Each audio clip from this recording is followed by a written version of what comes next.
The nights in Aguama were cruel. Not cold. Never cold. The air was thick and soft with heat, always pregnant with the scent of ripe plantains and hibiscus, always humming with the chirp of crickets and the moan of faraway winds.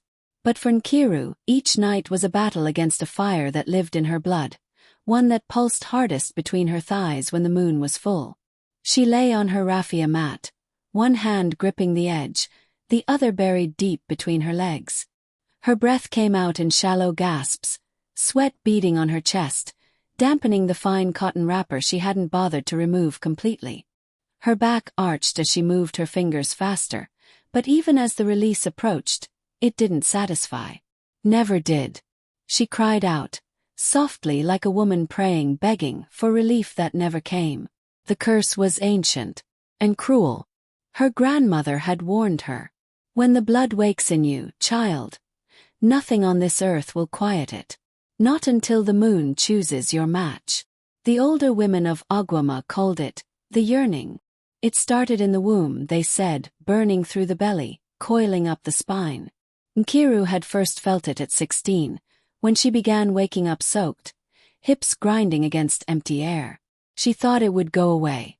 She thought love could cure it. But even the strongest of the village men had left her frustrated, biting her knuckles in the dark, haunted by the emptiness they left behind.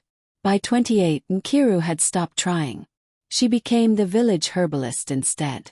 The one with gifted fingers and unspoken knowledge.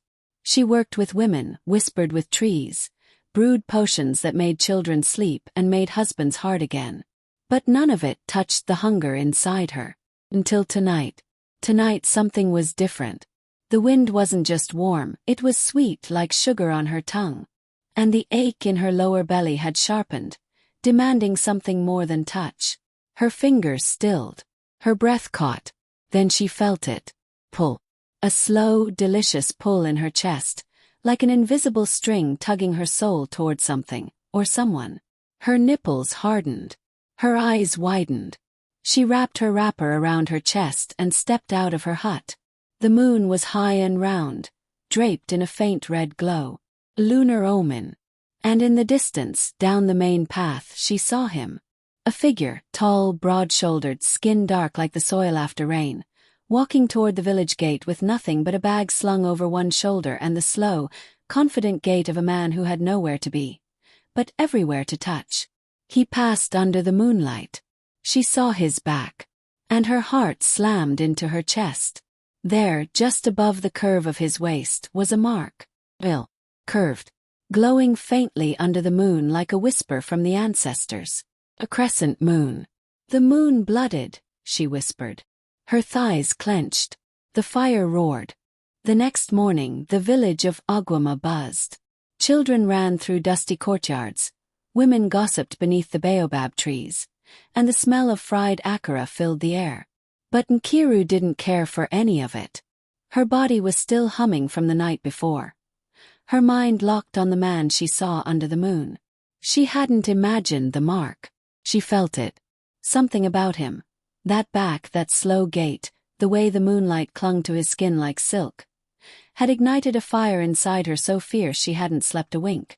Even her herbs failed her. So she asked around. "Who is he?" she whispered to Igioma, the seamstress with a nose for newcomers. "Name's Obina," Igioma said, lowering her voice like a secret. "Arrived yesterday evening from Tage. Said he's looking for quiet work. Helping the palm wine tapper. Quiet man. Handsome. If you like trouble." Trouble. That name, Obina, rolled off Nkiru's tongue like dark honey. She found herself wandering near the tapping sheds by late afternoon, pretending to inspect herbs growing near the palm trees. She didn't have to look far. There he was. Obina stood shirtless beneath a palm frond canopy. His skin glistening with sweat, muscles flexing as he carved into a log. There was a wild elegance to him, untamed but graceful, like a man born from the forest. His eyes were deep-set, brows thick, jaw cut like the gods were feeling bold. And when he turned, catching her watching from behind a banana tree, their eyes locked. She didn't flinch. Neither did he. Instead, a smile played on his lips. It wasn't warm. It wasn't coy. It was something darker. A knowing smirk. As if he felt her last night. As if he'd seen her too. She stepped out. "You're Obinna. You're staring," he replied. His voice was like melted charcoal, soft, deep, with a heat beneath it that stirred something dangerous in her. She lifted her chin. "I'm Kiru, the village herbalist. I've heard." Their eyes danced.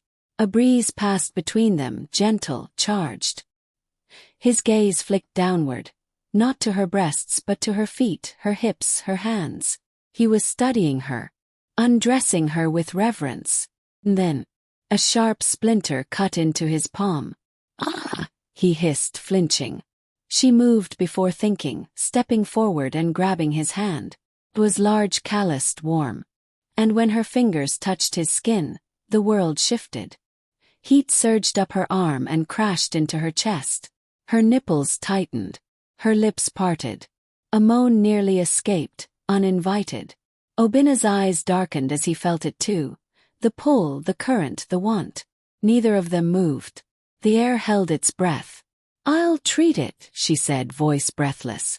He didn't answer. She turned and walked back toward her hut. His blood still on her fingers, her thighs still throbbing. His mark now burned into her thoughts. Behind her, Obinna stood frozen, breathing hard. One hand bleeding, the other clenched into a fist. He whispered to the wind, "Why now?" And the moon, already rising, said nothing. Nkira's hut was dimly lit, the thick scent of dried herbs and burning sandalwood curling in the air like slow fingers. She moved quickly, trying to hide the way her legs trembled, her lips dry from anticipation. She wasn't just preparing a salve for his hand. She was preparing for something unspoken, something inevitable. Her body knew it. So did the heat between her legs. She ground the guava leaves slower than she needed to, her mind replaying the feel of Obinna's skin under her palm, the rough texture, the shock of that raw, forbidden connection that had buzzed through her like lightning. A gentle knock interrupted her. She didn't answer. She simply said, "Enter." The door creaked open, and Obinna stepped in.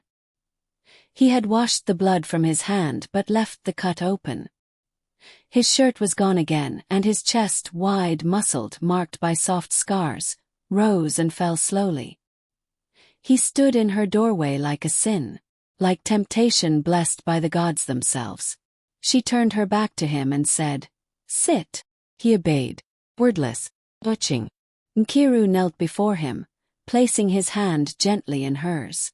She applied the salve with care, but her fingers lingered, too long, too soft. She traced the edges of his palm, her thumb brushing the base of his fingers as if learning him like a sacred language. Obinna inhaled sharply. Her eyes lifted to meet his. And there it was again, the burn. Powerful. Erotic. His hand closed slightly around hers. She didn't pull away. Their faces were inches apart now. His breath danced against her skin, warm and dangerous. Her nipples pressed against the thin fabric of her wrapper, hard and obvious. Her thighs pressed together involuntarily. She should have stepped back. He didn't. "You feel it too," she whispered. He nodded. Lowly. "This isn't safe," she added, voice quivering. Obinna leaned forward, his lips brushing against her jaw. Not a kiss, not yet, just presence. His breath caressed her skin like smoke. "I was warned," he said, low and dark, "not to touch anyone, not to be touched, especially not by someone like you." "Like me?" she asked, voice hoarse. "Moon-blooded," he murmured. Her heart nearly stopped. "You know about it." "I've known since I was a boy," he said. "That I carried the mark. That I was cursed to crave. And be craved. But to answer it would awaken something old." She stared at him, the truth too heavy and too erotic to ignore. "What if I want to awaken it?" she breathed. He closed his eyes like her words wounded him. And then he leaned in, not kissing her lips. No, he pressed his mouth to her neck, slow and lingering, like a man drinking in forbidden wine. Her eyes fluttered shut. Her body melted forward. His teeth grazed her skin. A soft gasp escaped her lips. But then he pulled back. Fists clenched. Tight. We shouldn't, he said, standing, voice cracking with restraint. You already did, she said, not moving, lips parted, her entire body trembling. He didn't speak again. He turned and left, leaving the door open behind him, as if hoping the wind would erase what had almost happened. But the air inside her hut was still pulsing. And between her legs, the ache returned with a vengeance. He was hers. And she was already ruined. The festival of night whispers came with a full moon, a celebration steeped in mystery, draped in shadows, and soaked in ancestral rules few dared question. It was the one night when no drums beat, no fires were lit. Only whispers were allowed, and no one dared lie. The villagers dressed in white and scattered into the forest, where the elders said the spirits listened closely to human breath. But Nkiru wasn't there to whisper to spirits. She was following him. Obinna had vanished into the woods after the opening chant.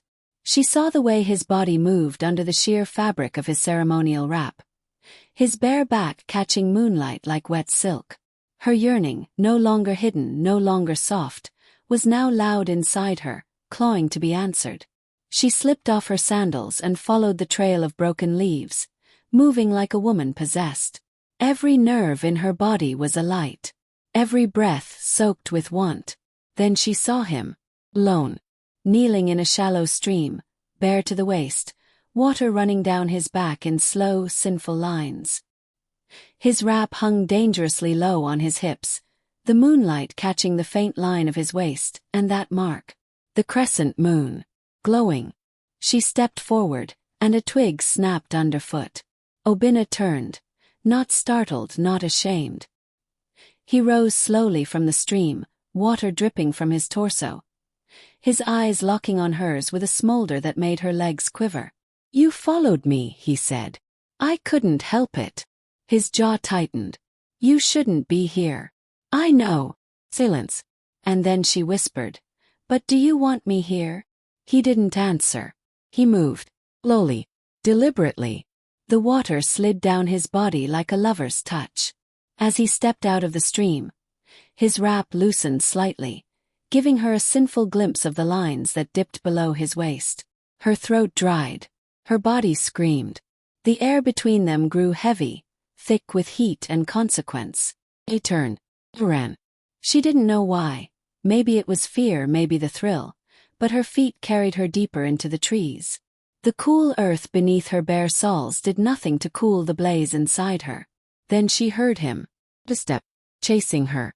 She didn't look back. Branches scratched her arms, the moon dappled the path ahead, but her heart pounded with something beyond fear. Excitement. Need. Obinna's hand caught her wrist, spinning her around. Her back hit a tree trunk. His breath was ragged. His chest pressed against hers. Their mouths were a hair apart. You shouldn't run from me, he said. Then don't make me want to. Their lips met hard. Hungry. Years of restraint shattered in a second. His hands roamed her body like he was claiming lost territory. Her fingers dug into his back, finding the moon mark and tracing it with trembling need. He pressed his hips against hers, and she felt all of him, thick, hard, ready. But just as his hand slid beneath her wrapper, just as her head tilted to offer more of her neck, rustle, growl, low, animal, they froze. Something in the woods, watching. Temperature dropped. The shadows deepened. Obinna tore himself away, breathing hard. We awakened something, he whispered. She shivered, not from fear but from how close she was. He pulled her close, his voice raw. Next time. I won't stop. And then he disappeared into the dark, leaving her panting against the tree, the taste of his mouth still on her tongue, the pressure of his body still on her skin. But her eyes drifted to the woods, and she swore she saw eyes, silver, wide, ancient, watching. The air in Aguama shifted after the festival of night whispers. The trees whispered louder. The animals went quiet. And Kiru couldn't focus. She mixed herbs wrong. She poured honey instead of palm oil. Her fingers trembled whenever she closed her eyes, because behind her lids played scenes too vivid, too erotic. Obina's lips on hers, his hands beneath her wrapper, the hard, pulsing weight of him pressed against her belly like a promise. And that growl, low, primal, not human. Something had stirred. She needed answers. So she went to the one person who might know. Mama Ezidi. The old seer lived on the edge of the sacred grove, surrounded by skulls, crows, and air thick with incense and mystery. Her eyes had long since clouded white, but her ears heard sins before they were spoken. When Kiru entered, Mama Ezidi didn't look up. She simply said, "So, you touched the moon." Kiru froze. "I didn't. You burned with him in the woods, child." Felt it. The earth felt it. A chill kissed Nkiru's spine. Mama Ezidi turned her blind gaze toward her. "He is not just marked. He is made." Made how? He was born from the womb of a mortal, yes. But his seed carries the echo of an old force. The Moonwalkers. Nkiru's lips parted. "That's just myth." Mama Ezidi spat. "Foolish girl. Myths are warnings wearing lace." She leaned in, her voice dropping to a rough whisper. Men like Obina were created for one purpose: to awaken the sacred feminine. To draw out the goddess in you. Through pain. Through desire. Through surrender. Nkiru's breath caught. The images returned. His mouth between her thighs. His voice growling her name. The pulse in his grip. The way her body betrayed her with want. Mama Ezidi continued. "But once he claims you fully, flesh to soul, you will no longer belong to this world. And neither will he." Kiru stood. "I need to know everything." The old woman smiled. "Then prepare to burn." That night Nkiru didn't sleep. She bathed in river salt and damask rose, letting her hands roam her own body slowly, sensually, not for pleasure but for ritual. She whispered her name into the water again and again, reminding herself who she was. Then she painted a sigil on her stomach, a crescent moon encased in a circle of flames, and stepped outside, barefoot, breasts bare beneath her wrapper, to where the wind pulled her like a lover's hand.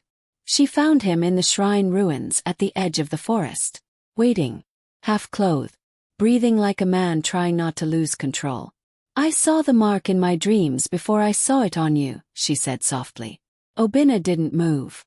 "I've heard your name every night since you came. In the wind. In the heat between my thighs. You were made for this, weren't you?" Obina's voice was dark. "To please. To ruin. To worship." Kiru stepped closer. "Then do it." He growled, not like a beast, but like a man unraveling. Their mouths crashed together, hands clawing, her back slamming against the shrine wall. But just as his fingers dipped past her thighs, something flared in her vision. A flash of silver, a ring of moonlight, and a pair of ancient eyes behind Obina's shoulder. Watching, judging, smiling. She gasped and shoved him back. Obina blinked, dazed. "What did you see?"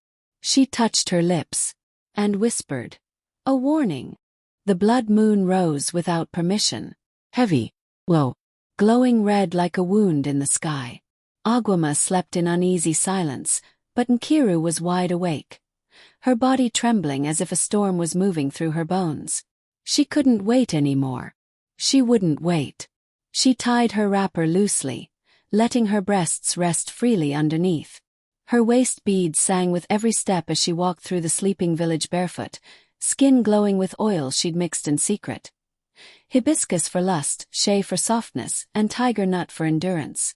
Tonight she wasn't a healer. She was hunger in human form. Obina's hut was quiet, but she didn't knock. She pushed the door open and stepped in, her heart pounding not with fear, but with delicious anticipation. He sat on the floor, bare chest gleaming with sweat, as if he'd been waiting for her all along. His eyes, wild and dark, dragged over her form like a caress. When she stepped closer, he stood, and the distance between them disappeared in one breath. "I dreamed this," he murmured, voice hoarse. "So did I." Then they touched. Not gently, not hesitantly, Obina gripped her waist, her wrapper dropping in seconds. Nkiru pressed her lips to his chest, trailing kisses lower, slower until he shuddered. He lifted her easily, her legs wrapping around him, their mouths crashing together in pure, desperate want. He laid her on the mat. Her hands ran down his back, fingers tracing the moon mark, then digging deeper as his mouth descended. Down her neck, her chest, pausing only to tease each nipple until she cried out softly. When his tongue found her center, she arched like she'd been struck by lightning. It was worship. It was war. She grabbed his hair, pulled him tighter, moaning his name like it was a spell. He rose, eyes burning, and entered her in one deep, slow thrust. He gasped. He stilled. The world shifted. Their bodies moved like they had always known each other, like ancestors reuniting in sweat and flesh. He took her over and over, their skin slapping, her cries growing louder as she clawed his back. The hut shook. The floor creaked. Outside, the winds howled, and the moon seemed to bleed harder. When she came, it wasn't quiet. It was a scream that split the night in half, echoed by Obina's own growl as he spilled into her. Deep, hard, forever. They collapsed in a tangle of limbs and breath, the air around them thick with heat, sweat, and something unseen. But then, the wind stopped. Dead silence. Obina opened his eyes and sat up. Something was wrong. Kiru felt it too. She rose slowly, wrapping the cloth around her chest, her body still humming from pleasure, but now laced with dread. From outside came a sound, a distant, low rumble. Then a crack. Then a scream, not from a person but from the earth itself. They rushed to the door. The sky had split in two. Clouds swirled unnaturally. The village shrine had caught fire, but no one had lit it. And somewhere deep in the forest, something ancient had awakened. Kiru turned to Obina. It's begun. The village of Aguama woke to chaos. The shrine's fire raged through the night, but not a single villager dared approach it. The flames burned blue, silent, unnatural. No water quenched it. No prayer soothed it.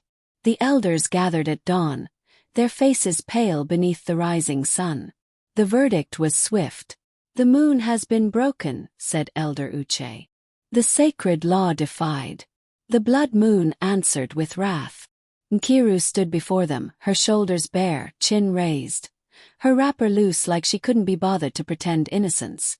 Her skin glowed not just from shame or sin, but from something more. A shimmer in her eyes. Pulsing at her core. As if the act that damned her had changed her. 'Cause it had. Inside her womb. The moon had taken root. Obina stood beside her, shirtless, chains on his wrists, arms firm and unmoving. He didn't flinch when they spit near his feet. Didn't blink when the women averted their gaze in fear. The sentence was cruel. Banishment to the Deadlands. A no-man's zone across the Black River where spirits roam free and bodies do not return. Nkiru screamed when they tried to take him. She clung to him, nails sinking into his flesh, kissing his mouth in front of everyone. Wild, shameless, defiant. They tore her off him. And she did not cry. She only whispered, "I'll find you." That night, as the village mourned their future in silence, Nkiru sat naked in her hut, legs spread over burning incense, letting the sacred oil seep into her skin. She spoke the names of gods she had never dared call. Not for mercy, for power. And they answered. The next day, the skies over Aguama darkened again. Nkiru stood at the edge of the Black River, wrapped in a red cloth, her belly bare, a streak of white clay drawn down her forehead. Behind her, no one followed. Before her, the forbidden waters churned. She walked in. Step deeper. Prayer louder. She crossed into the Deadlands, alone, bare, uninvited, chanting the name of the man who had touched her body like a temple and made her soul scream in tongues. Obina. Obina. And the wind responded. He found her. Not fully human anymore. Eyes glowing. Skin paler. Marked by exile but not broken. "I told them to forget me," he said, voice softer than wind. "But I never forgot your fire." She ran to him. He caught her. They kissed again, but this time the ground did not shake. The air didn't scream. Instead the sky opened. The fire stilled. And the spirits bowed. They made love beneath the moon once more. But this time not in secret. There was no guilt, no fear, no trembling pauses between touches. Only heat. Only surrender. Nkiru lay with Obinna on the sacred stone altar deep within the dead lands, the crescent mark on his back glowing brighter with every kiss she pressed against it. Her wrapper was long gone, tossed into the fire she had conjured with her name alone. She straddled him like a queen reclaiming her throne, the moonlight dancing across her skin, her body now glowing with quiet power, her womb pulsing with new life. Their bodies met in slow, reverent movements, not rushed, not desperate. They knew now what they were. Chosen, cursed, consecrated. Obinna groaned her name as she rocked against him, each stroke deeper than flesh, each gasp a prayer. And when she climaxed, head thrown back, breasts heaving, thighs trembling, the trees around them bent inward as if the very forest bowed in awe. They came together again, this time crying, this time laughing, this time knowing they had broken a rule not to destroy the world, but to rebuild it. And then, silence. Nkiru lay in his arms, her fingers tracing the shape of his lips. "You're not going back," he said softly. "No," she whispered. "I've already gone too far." He brushed her belly. "There's something alive in you." She smiled, lazy and wild. "I know. It kicks like fire." They rose before dawn and stood naked before the sacred fig tree where the ancestors once whispered laws. Nkiru raised both arms and spoke into the wind, her voice laced with the rhythms of birth, blood and pleasure. She called the spirits not as a servant, but as their equal. Her voice made the trees tremble, made rivers ripple in reverse, made the spirits weep. "You took from us the right to burn," she said. "But we are flame. You feared our flesh. But we are flesh and thunder. You silenced our pleasure. But we are the scream that never stops." And the moon answered. It bent lower in the sky, not in punishment but in blessing. A new legend was born that day. In the generations to come, girls in Aguama would no longer be cursed by yearning. They would be gifted by it. And the boys marked by the moon. They would no longer be cast out. They would be worshipped. Because Nkiru and Obinna didn't break the curse. They rewrote it. Together. Years passed. Guma changed. The old shrine was rebuilt, not in stone, but in silk and sunlight. A space of soft cushions and burning oils where women came not to confess, but to remember. They sat in circles and told stories of the woman who once moaned the moon awake, and the man who answered her hunger with his own. They never returned to the village. Nkiru and Obinna became myth. Some said they disappeared into the clouds. Others whispered that they lived in the deep forest still, rising only when the moon turned red. But some knew the truth. Every full moon, a child was born in a nearby village with silver-flecked eyes or crescent-shaped birthmarks. Some could walk into dreams. Others could stir flames with their tongues. And all of them felt too much. They were called the Touched. And they were sacred. One day, a young girl named Zaria, no older than 6, wandered beyond the river. She came back wide-eyed, cradling a flower that no one had seen before.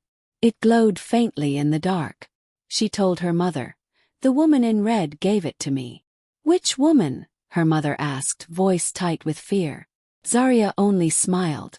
"The one who lives beneath the moon's touch." And somewhere, far beyond the eyes of the world, 2 lovers lay wrapped in each other, flesh to flesh, soul to soul, still burning. Because some flames are never meant to go out.